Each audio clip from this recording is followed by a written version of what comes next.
Dream On TV, welcome to another exciting episode. Silapha ke emhlabeni wasemahambeni emcimbini kwaSolwazi. Right next to me ngiphethe nje umama ohlonipheke kakhulu, umama uceba wala kule ndawo, umnikazi wayo le ndawo. Okhona mama uceba sicela ukwamkela thina siyi Dream On TV namhlanje. Right masiyabona ukuthi khona la and isikhathi zisho ukuthi ngabe uhleli nabantwana bakho, ngabe uhleli nomndeni wakho. Mhlambe yini especial kangaka ngokuthi uzibone ukhona emicimbini efana nale? Isizathu sokuthi ngibe la mawuyikhansela umela abantu umela i-community, so kufanele la khona i-community always ube khona, more especially la umcimbi ola okamaskandi. Masikhuluma ngomaskandi kumkhandlu wasemzimkhulu kwi-department ngenhlanhla engibuye ngiphathiswe yona yakwa-community, yakwa-social, community and social services, engiwu-portfolio head wayo, ama-artists angaphansi kwe-department yami. So ngaso sonke isikhathi la khona ama-artists, kukhona amaciko, ngiyafisa ukuthi ngibe khona ngizazozibonela amathuba ukuthi njengoba sine-program siwumasipala wasemzimkhulu sifuna ukwakhulisa amaciko wethu. Makukhona lapho benza khona umsebenzi omnye wamaciko wethu, kufanele sibe khona sizosupporta bese siyabuka ukuthi kuphi la kudingeka ukuthi sisupporte kakhulu khona ukuze akwazi ukukhula dlodlobale aye phezulu, ngoba siyafisa nathi ngelinye ilanga ukuthi la emzimkhulu more special kwindawo yasemahambeni. Indawo yasemahambeni yindawo ebeyazwa ngokuthi abantu abangafundile kakhulu, kodwa manje kuyashintsha lokho. Uyabuka sinabantu abanamakhono, sinamaciko, umbuka nje uSolwazi owala uzalelwe la. Ngiyafisa ke kakhulu into mayithinta amahambo ukuthi ngelinye ilanga nami ngibona iciko lekhela semahambeni selikulela zinga liphuma kwi-TV, liku-national TV, kuphi kodwa uSolwazi njengamanje uyabuka ukuthi uyafika kuleyo level, ngoba ngikhuluma nje khona umcimbi ubukhona eThekwini recently, ngebhathi ngikhohliwe nje igama lawo kodwa ngizobuye ngilikhumbule, lapho bekade khona kwi-competition uye waphuma unumber 2 lapho. Unumber 1 kade kuGatsheni igagu lasophongolo owathola iquantum, uSolwazi waba unumber 2. Into ekhombisa ukuthi abantu basemzimkhulu sebeyakwazi ukwasupport amaciko wabo, makuthiwa kuvote bayawavotela. So ke as ikhansela kufanele ukuthi la ngikhona ngaso sonke isikhathi la khona abantu sibe khona on behalf of uhulumeni nomkhandlu wasemzimkhulu. Kodwa ngiyafisa ukuveza ukuthi njengoba bengikhona kulomcimbi sengibonile ukuthi uyakhula, awufana ngalesa sikhathi oqala ukhula kakhulu. As a result nje bukhula manje ngiyabuka ukuthi iholi leli cha alisakwazi lincane ukumumatha lo mthamo. So okunye lokho engikuzele la sengibukile ke manje ukuthi next year sekufanele ngibe yiphathi yama preparations ukwenzela ukuthi silekelele ukuthi sikwazi ukuvula umcimbi, nanokuthi ungaphelele ekutheni kube abantu basemahambeni kuphela. Ngiyafisa ukuthi ukwazi ukuheha nabanye abantu abasuka kwezinye indawo, kube umcimbi kamaskandi nje owaziwayo ukuthi yeli uba khona la emahambeni, sekuyakwazi ukuthi nabanye kwezinye indawo bayakwazi ukuthi bazofikelela kakhulu. Ngiyafisa ukuthi ngibonge kakhulu kubantu kwi-community yonke ezile yazosupporta uSolwazi kulo mcimbi, abaqhubeke bamsupporte njalo, siqhubeke nje siwasupporte amaciko. Siyathanda kakhulu ukusupporta abantu abanamakhono, kakhulukazi intsha yethu. Siyabona ukuthi isidakamizwa sithephitisaka, utshwala buthephitisaka, kodwa makunemicimbi kanje intsha yethu izizobona nabo khona abantu abahleli lapha abanamakhono bazofike bahale babone ukuthi cha nathi yenzeka lento, masiyenze siqhubeke sibasupport. Ngiyabonga kakhulu kwisizwe sonke sakemahambeni nomzimkhulu wonkana, sizoqhubeka siwasupporte wonke amaciko wethu, more especially uSolwazi ngokukhethekile ngoba yena wendawo yasemahambeni.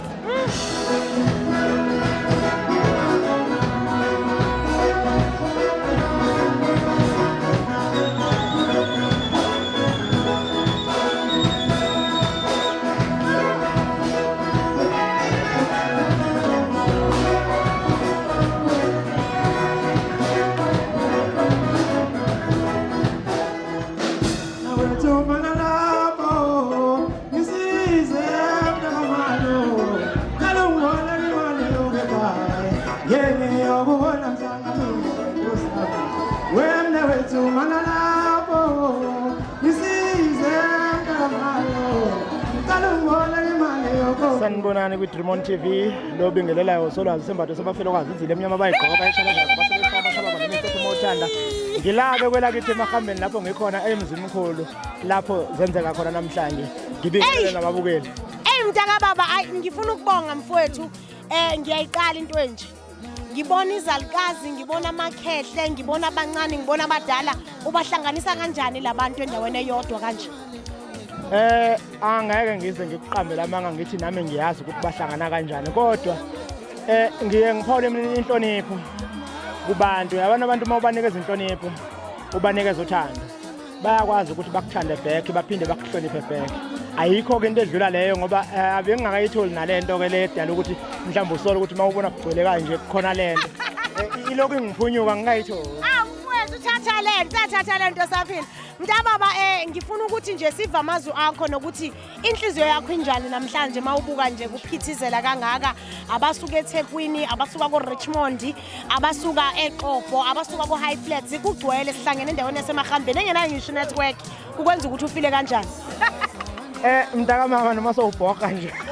uthi ngenawo network ayikhona ukuthi indawo esikuyona eyona ekwazi ukuthi sikwazi ukusebenza edala ukuthi sibe endaweni engena network ngiyabonga la engingakusho mntakama uba kuthiwa indoda inazo inyembezi ngaba ngikhiphe lezi injabulo namhlanje mangibona abantu begcwele ngalendlela la emahambeni kwelakithi kwesenkosi uMakhaphela bezobungaza usolwazi ongeyilutho abamaze nje eqala ukufika ngo2015 la endimeni baphinde bamenzela izimanga ezinkulu mhlawumbe sihlongana kuzona masongibuza lapha eThekwini la sasivela khona ngibuka abantu bevela eThekwini ngibuka abantu bevela ko-Richmond ngibuka abantu bevela koMzongwana usuzobabona bakhona amavethi agcwele la bevela koMzongwana ngendlela abangisupporta ngayo abantu nabangikhombise uthando ngayo especially kulonyaka ngoba lo mcimbi oka7 kulonyaka ukhona ngizimele ngingaxhaswe umuntu ekona engikhalelayo ngisafisa ukuthi abantu bangakithi nezikhuluza ngakithi nama departments angakithi angathi angangijamela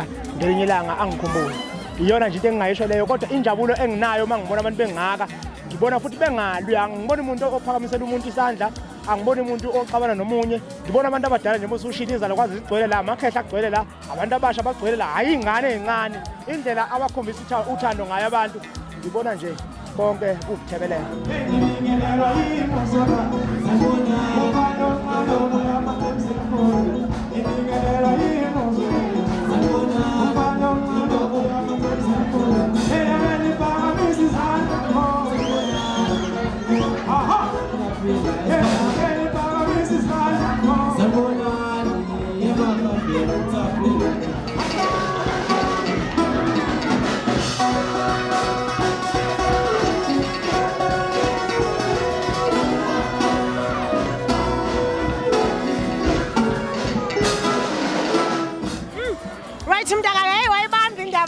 yangale gagasini eThekwini umntaka baba usenzela izimanga kakhulu sumzimkhulu wasithatha wasibeka ebalazwe wasibukisa kahle ngelizwe so mhlawumbe ungaphawula uthini mawubona ama-achievements nendawo umculo usukuthathe wakubeka kuyona sakubona ukukhathwa lapha nezinsizwa impela endimeni ezithatheleka phezulu wasemzimkhulu emahambeni mhlawumbe ungathini ungababonga kanjani abantu basemzimkhulu neningizimu yonke phela mina bengingazi mina ukuthi uNkulunkulu mkhulu ngalendlela ngiqale ukwazi ngayo lelalanga lomhla ka6 April ku2024 la ngafike ngabona khona ukuthi manje abantu kanti bayamthanda umuntu ongeyilutho bamthathe bamenze something kwangasiyo into yokudlala ukukhatha nama-artist ase South Africa ngisho njalo amaskandi wonke phelele bese ngizophuma number 2 azange kube into yokudlala leyo kuyimanje ngiyaye ngithi mangilalile ngacabanga leyo nto ngaphaphama ngicabanga leyo ngiyinqinzi ukuthi ngabe mina yini lo njengoba namhlanje ngibuka abantu begcwele ngalendlela abagcwele ngayo beze egameni nje lithi usolwazi ke akaqalanga ngoba usolwazi ngoba ukungena kwakhe emculweni ungene ama-NMZ ngenhloso yokuzophakamisa umzimkhulu awayekade engawuzwa nasemsakazweni nasenini kodwa kwathi mhla waloko engena emsakazweni ngaleli gama lithi ama-NMZ ngase ngithi ke manje sengingaqala ngikhulume ngosolwazi oyena umuntu efanele ngimazise nami ebantwini ngingagcini ngokwazi indawo kuphela kodwa inhloso yami kwakukukhuphula umzimkhulu okuyiyona namanje engisane target yayo engingakayi-reach namanje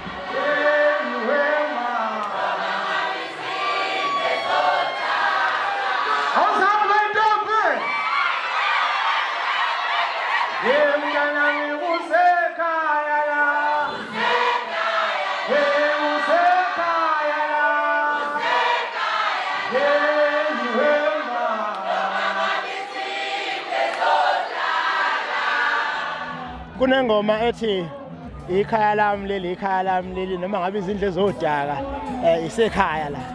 Leyo ngoma leyo ngithanda ukudlula ngesizathu sokuthi iya iveze ubumina kahle kahle ngaphakathi enhlizweni. Mina ngifisa ukuthi ngelinye ilanga ngathiwa ngenze umcimbi koThekwini kobani koGoli nakuphi. Sengingawenza ngokuthi sekuya affordeka ngaleso sikhathi. Kodwa inhloso yami iyodwa ukuqhakambisa indawo yangakithi engiphuma kuyona okuyisemahambeni okuphinde futhi kube yisemzimkhulu. Iyona into engifisa ukuthi ihlale isepalazweni ngaso sonke isikhathi. Angikufihli mina mangizibonga ngithi mina ngiqhamuka phansi emahambeni lapho ngiqhamuka khona emzimkhulu.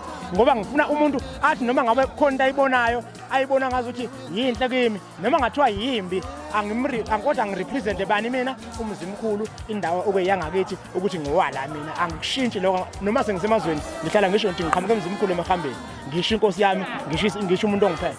Kunamaciko la amakhulu esahloniphayo afika la afana nabo Thwasa lekhansela afana nabo Bahuba afana nabo Thwanebhaca afana nabo Mbuzeni afana nabo Nyoni Emhlophe asendleleni kuyimandla yeza afana nabo Mjolisi uMayidurulo lo esimvotelayo ke kulonyaka angisho ukuthi ngithini sivotela yena kodwa afana nabo Stolom bakhona la osonzaba baningi abafowethu ngengize ngibaqede onjuze bakhona la kodwa engikhala ngako uqala ngaphambi kokuthi ngikhulume nawo ama-artist ngikhala ngesupport evela kubantu abawosomabhizinisi emzimkhulu evela kubantu bomnyango wethu umasipala angikhali kodwa ngiyacela kahle kahle ukuthi into enje efana nale iyadinga ukuthi bayifakela amehlo bayeseke bafowethu akudingi ukuthi kumnandi okufana nalobu mawubona abantu bejabule kanje kuKhisimusi beyeke zonke izinto ngoba befuna ukuzojabula bangalimali kungabikho lapho belimala khona baphume ezidakamizweni abantu bese ingasupport into enje lapho ngizophelelwa khona amandla nami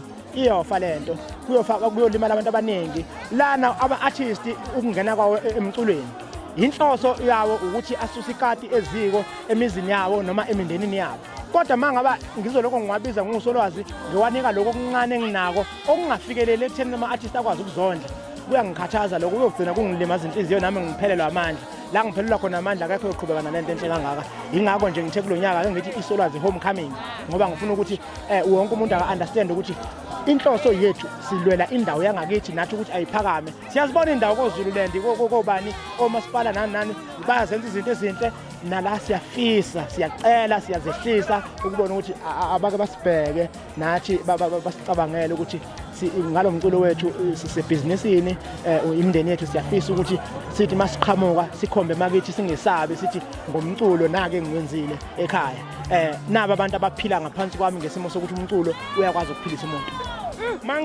mangizovalelisa ke nje mntakama ngizothatha ithuba ngibonge kakhulu kuDream On TV ngibonge kakhulu ukusuka le emzimkhulu edolobheni beze la emakhaya ngakithi la emahambeni ngoba befuna ukuzoveza into engiyenzayo noma engiyenzayo nethimba lami la emahambeni engicabanga ukuthi mabesuka la manje bazoyikhipha igcwala umhlaba wonke ukhona ozothi mhlambe hey lo mfana okhuluma kanje okukhomba ukuthi into ayiswele iyodwa isupport kuphela ingabe mhlambe ngingathathani ngifake kuphi ukuze mhlambe igcine lento iqhubeka ingayeki in fact ihholo selingehlule ngoba mawubheka la ngaphakathi ngicathi uyabona abantu abasenayo ngisho indawo okuhlala abasenayo indawo okuma uba kuthiwa likhona iground manje likhona la elilingene ukuthi ngikwazi ukuvalela abantu ngaphakathi babe safe ekuthenini bathi mabe ngaphakathi kungabikho into ebaphazamisa babeze emcimbini wami ngabe sengukhiphele groundini kodwa manje ngesimo sokuthi amandla awekho indawo yoku-entertainer futhi esezingeni lokuthi ibe segroundini asikabi nayo angikwazi ukukhiphela ngaphandle engizama ukusho ngiyabonga nakuma-artist aphume ngobuningi bawo nkalo zonke ngibonge nakubantu bakamzongwana ngizongicela ukucacisa lokhu nje abantu bakamzongwana abala bazobheka ukuthi kwenzakalani abaphinde babe belungu bami bangibizile-ke futhi kusasa endabeni leyo okuyibuza ukuthi eThekwini ngafike ngenzani bathi kukhona abangibizela labafuna ngeyibheka lapha surprise abacela ukuthi ngoyibheka ngesizathu sokuphakamisa nje umzimkhulu ngowubeke ebalazweni ngelanga lomhla ka-6 April lapha kweMother of All Maskandi angazi ukuthi yini abazofike bangikhombise yona kusasa abangibizela yona. Dababa siyabonga kakhulu azamahle mfowethu ngicela nje ukubamba isandla siyabonga kakhulu siyathoba siyi-Dream On TV inkosi kwenzele kahle siyabonga.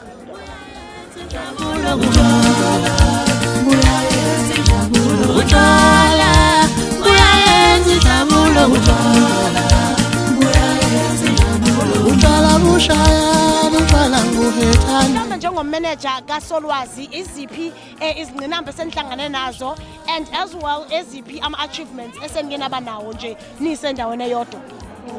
Okokuqala nje angiqale ngibonge iDream On TV ngokuthi isivakashele endaweni yaseMakhambeni. Sithobeke kakhulu ukuthi nisivakashele bese ngalindele sibonga kakhulu lokho nikwenze kuthina nikwenze nakwabanye njenganabantu abasafufusa endimeni yomculo.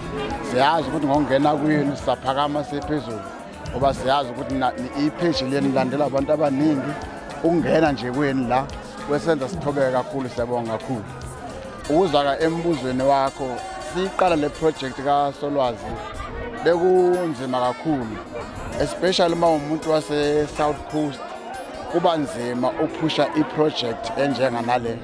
Ziningi kakhulu ingqinamba esihlangabezane nazo uku-introduce uSolwazi ukuze aziwe endimeni yomculo, especially uma ubuye endaweni yasemzimkhulu uyabuza ukuthi kona umzimkhulu ukuphi. Kodwa-ke sikwazile ukuthi siphushe iproject uze waziwe umzimkhulu njengoba noSolwazi esaziwa ibalazwe. Ngiyacabanga ukuthi babile bathatha abantu abangasamazi uSolwazi bekunzima kakhulu, kodwa sikwazile ukuthi sibekezele especially financially because besikhipha yonke into emaphaketheni sizama ukuphusha le project. Kodwa-ke manje siyakwazi ukuthi sithole isupport sikwazi ukuphusha ke project ngendlela ehlelekile. Kodwa-ke usakhulu umfana, kodwa ngiyacabanga ukuthi nani nizibonela namuhla ukuthi izinga lakhe likhuphuke kakhulu. Kodwa-ke siyabonga ukuthi-ke sikwazile ukuthi-ke phezu kwazo lezo ngqinamba sikwazi ukuthi sifinyele la sesafikelela khona manje. Ngiyabingelela kubabukeli beDream On TV.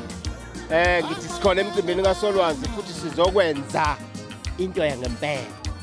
Mntaka baba, njengomuntu okade khona endimeni, mhlambe imiphi umehluko ngalesa sikhathi wawusaqala ungena kuyindima le nje nesikhathi manje?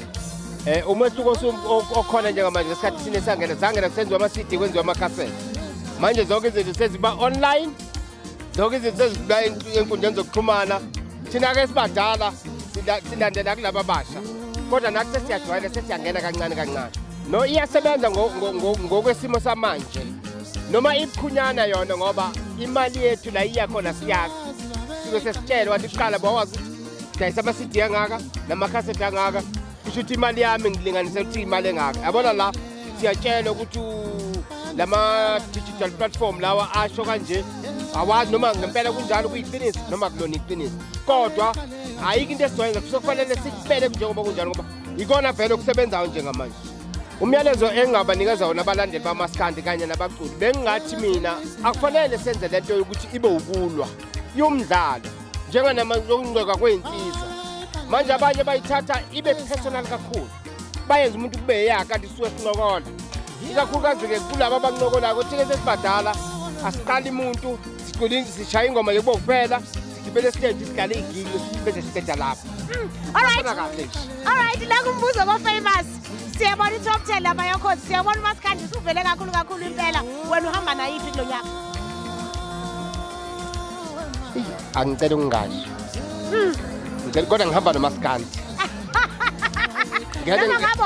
Noma ngabe muphi ngihamba noMaskandi. Ngeke hayi ukuthi amanye amajendra ngiwazondi ngoba uma u-artist ufuna ube diversity, ukwazi ukungena kwi-hip hop, ungene kwi-kwaito, ungene kwi-jazz nibanibani. Kodwa njengoba mina nguMaskandi ngifuna kuyini uMaskandi vele bayasaba vele amabhinqa ayithele induku. Ngiyabonga ngibonga ithuba nje nokuthi ngithole i-interview namhlanje. Ngibingelele kubo bonke ababukeli beDream On TV. Ngithi nje ngibonga nethuba engilithole kuSolwazi emcimbini wakhe. Mntaka baba, mhlambe mangasipha nje i-background encane, uqale nini ucula and also mhlambe umculo wakho thina siyabantu abakulandelayo singothola kuphi? Okay. Ukucula ngiqale ngo-2018. Umculo wami uyatholakala futhi nakuma-online. So ngicabanga ukuthi konke nje nama-USB mangabe wadinga futhi uxhumana nenamba yami ethi 078 155 0363. Cha, ngiyambongisa kakhulu uSolwazi ngoba-ke sokuneminyaka uqalile lo mcimbi futhi kuyabonakala ukuthi uyakhula and ngiyafisa ukuthi umzimkhulu wonke jikelelana ne-South Africa yonke nje bekwazi ukuthi beseke lo mcimbi minyaka yonke. Ngiphinde futhi ngimcebisa inkabi yami ukuthi mhlambe kuyosiza manje ukuthi uma ngaba enza umcimbi ake ukhiphele outdoors sibone ukuthi kuzokwenzakala kanjani kodwa sizama indlela yokupromote sibone ukuthi ama-ticket angathengeka kanjani kuseyisikhathi. Right, siyabonga kakhulu mfowethu ngesikhathi sakho. Nangumbuzo odumile nansi top 10 yoKhozi FM. Wena uhamba nayiphi njengamanje? Hayi kunzima ukuthi mina ngithathe iside kwamanje kodwa-ke ngoba phela kukhona nowomkhaya lapha kodwa nje angeke ngikwazi ukuthi ngithathe iside njeyamanje nje kona nombani owinile as long kumaskandi ngiyabona. Okay, hayi ngibulise ngibingelele kubo bonke abalaleli be-TV okhulumayo inkosi yokugoduka khona la emahambeni kwesakho Solwazi. Umcimbi ushintsha njalo uhlezi uqhamuka nezinto ezintsha njalo njengoba ubona nje kukhona i-VIP esezingeni eliphezulu. Umcimbi ushintsha njalo nje isikhathi sinikezwa ngendlela elinganayo sonke nje kuhlezi kumnandi. Alright, siyabonga kakhulu mfowethu. Wena njengenkosi yogoduka mhlambe umculo wakho siwutholaphi kanjani? Sikusupport kanjani? Okay, hayi ngibonge mina ukuthola ithuba. Wami umculo utholakala kuzo zonke indawo useshe nje inkosi yokugoduka noma useshe isihloko esithi nginike umkhondo zizovela zonke ingoma. Nani siphalala mfowethu sicela ukwamukela thina siyi-Dream TV. Siyaphila siyaphila. Siyaphila guys, siyakubona ukuthi ula namhlanje usuka kweyiphi indawo? Ngikezile ngiqamile ipendile imhlophe yabo. Ipendile imhlophe ngesuka kaMadakeni ngidla uSolwazi inkabi yami yabo. La semahambeni la support iqhawe lami la uSolwazi. Hayi mfowethu kodwa. Silana nje usupport uSolwazi into enhle yakhe ayenzayo emzimkhulu. Kodwa umasipala akafuna umchasa mhlawumbe uyomchasa ngelinye ilanga. Kodwa asazi boyomchasa nini asazi. Namhlanje sokugqugquzela impucuzeko sokugqugquzela umaskandi ngumlandeli waSolwazi mina ukuthi abafana njengoba kukhisimuza abaphume esidakamizweni baphume emajikini abafana badla amajiki uma kukhisimuza ngiyayithanda lento yenziwe uSolwazi mina ke ngilula kwezokuthutha ka-transport eGoli Thekwini yonke indawo mina abatransportayo manje lento ngiyayibonga ngithi nakunyakozayo iphinde ibe khona futhi mina ngumlandeli kaSolwazi ngila emahambeni emkangalo uThemba Maduna ngiyacela ukuthi angasiphoqi kuyenzeka ukuthi amathisi ayeza amanyangezi ngicela lonto nje mina ukuthi bayithi abhalisa amathisi ukuthi ayeza afike wonke aphelele ngoba abalandeli baningi abafuna amathisi ngigqugquzela lokho nje mina ukuthi sabalanda njengaka-transport mabethi bake emzimkhulu sikhipha izimoto nje balanda babethi bake eXhopho ikhezelenti yonke siyakwazi balande bangakhali nge-transport ngoba manje abanye abafikanga kodwa abantu bebalindile abalandeli babo mina ngumlandeli waSolwazi cela lokho nje ukuthi amathisi angasiphoqi ukuthi afika ngobuningi bawo ngiyabonga. Ake ngibingelele kakhulu ukubona bonke ababukela lolu hlelo okhuluma njengamanje MC Mzilikazi waphansi eXhobheni Mantente ofafa namhlanje sila kaNongingi lesihlezi siba khona njalo ngo26 December umcimbi lo ongaphuthi nakanye umcimbi ophezulu ngendlela engamangalisayo nginomfowethu kwela esibamba naye uhlelo kuze kuse cha emnyama.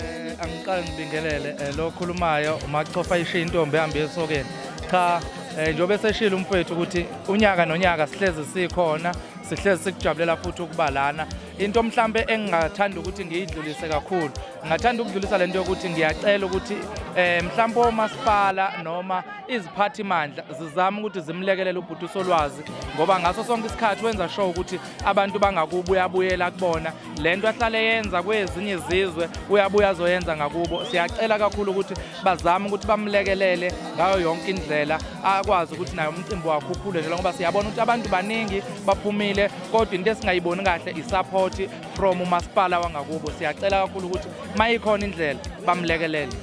Alright, siyabonga mfowethu. Ake ngibuze nje nangumbuzo omkhulu.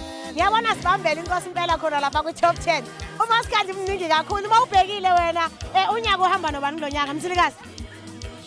Vele mina ngiyibhenanyawo bayazi ke mina bathi ngumkhulumelo mabhenanyawo la ku social media. Ngoba kubalekile nakho konke singathi sonke isikhathi thina sihlezi silele emuva kodwa nakulonyaka ngiyakutshela umjolisi siyanquma. Hayi ngizwile mfowethu wena uhamba naye guys. Ukube bekuthiwa umhlabo wami bengizothi usomnanda simnike ngoba usemdala simhloniphe kodwa ngokuthi nami ngibamba umzila la ngakithi hayi umjolisi ngingacela nje abantu ukuthi baqhubeke bemvotele. Siyabonga kakhulu niqhubeke nani ngokusupporta imicimbi emincane engabonakali iveke phambili kodwa nje namhlanje ngokuba khona kwenu siyazi ukuthi sobonakala kona wonke ama platform siyabonga.